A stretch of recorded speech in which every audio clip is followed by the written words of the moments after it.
38 കഞ്ചാവ് ചെടിയും 1.5 കിലോഗ്രാം കഞ്ചാവുമായി രണ്ടുപേരെ ഓച്ചിറയിൽ എക്സൈസ് സംഘം പിടികൂടി.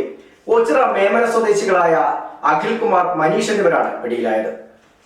കഴിഞ്ഞ ദിവസം excise special squad party Ochira Memana ഭാഗത്ത് നടത്തിയ പരിശോധനയിൽ വലിയ രീതിയിലുള്ള ഒരു കഞ്ചാവ് തോട്ടവും 1.5 കിലോയോളം കഞ്ചാവും കണ്ടെടുത്ത് രണ്ടുപേരെ അറസ്റ്റ് ചെയ്തു. കേസ് എന്ന് പറയുന്നത് നമ്മൾ ഒരു MDMA കേസിന്റെ അറസ്റ്റ് ചെയ്യാനുള്ള പ്രതിയെ അന്വേഷിച്ച് തുടങ്ങിയ കേസാണ്. അയാൾ 5 മാസമായിട്ട് ഒളിവിൽ കഴിഞ്ഞ് മയക്കുമരുന്നും MDMA വിൽപ്പന നടത്തിക്കൊണ്ടിരുന്ന ആളാണ്. മനീഷ് എന്നാണ് അയാളുടെ പേര്. അയാളെ അറസ്റ്റ് ചെയ്ത് അയാളിൽ നിന്ന് കിട്ടിയ വിവരത്തിന്റെ അടിസ്ഥാനത്തിൽ അയാളുടെ സുഹൃത്തായ അഖിൽ കുമാർ എന്ന ആളുടെ വീട്ടിൽ നടത്തിയ പരിശോധനയിലാണ് ഈ വലിയ രീതിയിലുള്ള കഞ്ചാവ് കൃഷി കണ്ടെത്തിയത്. ഏകദേശം 38 ചെടിയോളം കണ്ടെത്തി. ജില്ലയിൽ തന്നെ ആദ്യത്തെ ഒരു സംഭവമാണ് ഇത്രയധികം ചെടികൾ ഒരു വീട്ടിൽ നട്ടു വളർത്തുന്നത്. അയാളുടെ വീട്ടിൽ നടത്തിയ പരിശോധനയിൽ 1.5 കിലോ കഞ്ചാവും കണ്ടെത്തി.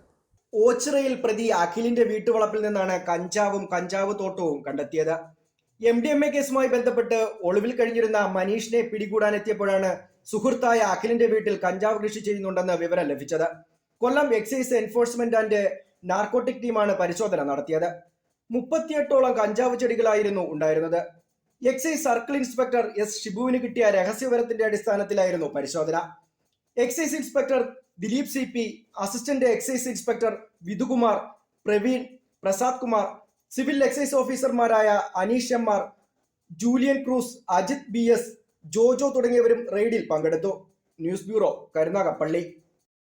ഇൻസ്റ്റഗ്രാം വഴി പരിചയപ്പെട്ട പ്രായപൂർത്തിയാകാത്ത പെൺകുട്ടിയെ ലൈംഗികമായി പീഡിപ്പിച്ച യുവാവിനെ പൂയപ്പള്ളി പോലീസ് അറസ്റ്റ് ചെയ്തു. കടക്കൽ ചരിപ്പറമ്പ് കരിക്കത്തിൽ വീട്ടിൽ 30 വയസ്സുള്ള വിഷ്ണുലാലാണ് അറസ്റ്റിലായത്.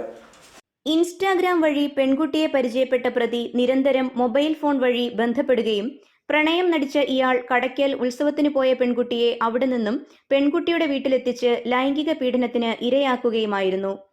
പെൺകുട്ടിയുടെ സ്വഭാവത്തിൽ സംശയം തോന്നിയ മാതാപിതാക്കൾ പെൺകുട്ടിയോട് വിവരങ്ങൾ ചോദിച്ചറിഞ്ഞതിനെ തുടർന്ന് പൂയപ്പള്ളി പോലീസിൽ പരാതി നൽകി. വീട്ടുകാർ നൽകിയ പരാതിയുടെ അടിസ്ഥാനത്തിൽ പോലീസ് പെൺകുട്ടിയുടെ മൊഴി രേഖപ്പെടുത്തി. തുടർന്ന് നടത്തിയ അന്വേഷണത്തിലാണ് പ്രതിയെ അറസ്റ്റ് ചെയ്തത്. പൂയപ്പള്ളി CI ബിജു ST നിർദ്ദേശപ്രകാരം SI-മാരായ രജനീഷ് മാധവൻ, രാജേഷ്, ASI ബിജു S, CPO-മാരായ ബിനീഷ്, രാജി എന്നിവരടങ്ങുന്ന പോലീസ് സംഘമാണ് പ്രതിയെ പിടികൂടിയത്. അറസ്റ്റ് രേഖപ്പെടുത്തിയ പ്രതിയെ കോടതിയിൽ ഹാജരാക്കി റിമാൻഡ് ചെയ്തു. News bureau, Anchal.